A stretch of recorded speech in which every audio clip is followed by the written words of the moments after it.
जब बेटी ने अपने पिता से पूछा कि वह यह जगह क्यों नहीं छोड़ते, तो पिता ने उसे इंसानियत के अस्तित्व से जुड़ा एक बड़ा रहस्य बताया। उसने बताया कि वह यहाँ इतने सालों से इसलिए नहीं रह रहा क्योंकि उसे अमरता का कोई राज मिल गया है, बल्कि इसलिए क्योंकि उसने एक प्राचीन मकबरे में छुपा हुआ सच जान लिया था। उस मकबरे की रानी को एक मृत्यु देवी माना जाता है, जिसके हाथ का स्पर्श ही लोगों के लिए मौत का कारण बन सकता है। पिता ने बताया कि वह यहाँ इसलिए रह रहा है ताकि कोई स्वार्थी इंसान उस मकबरे में न घुस पाए।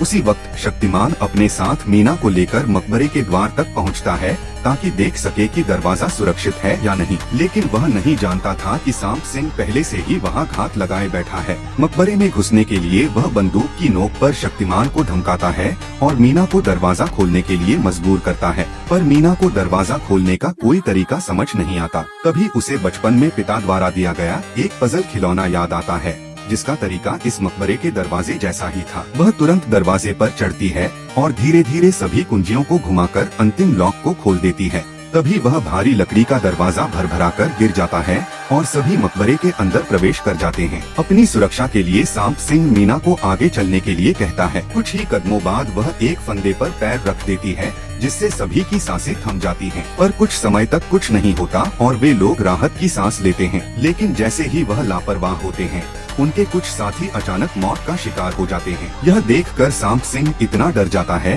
कि उसके कपड़े गीले हो जाते हैं। इसके बाद सभी और सतर्क हो जाते हैं और जल्द ही एक गहरी खाई तक पहुंचते हैं। जब सांप सिंह एक जलती हुई रोशनी नीचे फेंकता है, तो पता चलता है कि नीचे हजारों इंसानों की लाशें हैं। फिर वह अपने आदमियों से सीढ़ी लगाने को कहता है और सब सुरक्षित खाई पार कर लेते हैं। थोड़ी ही देर बाद 1000 साल पुराना बुर्ज नजर आता है।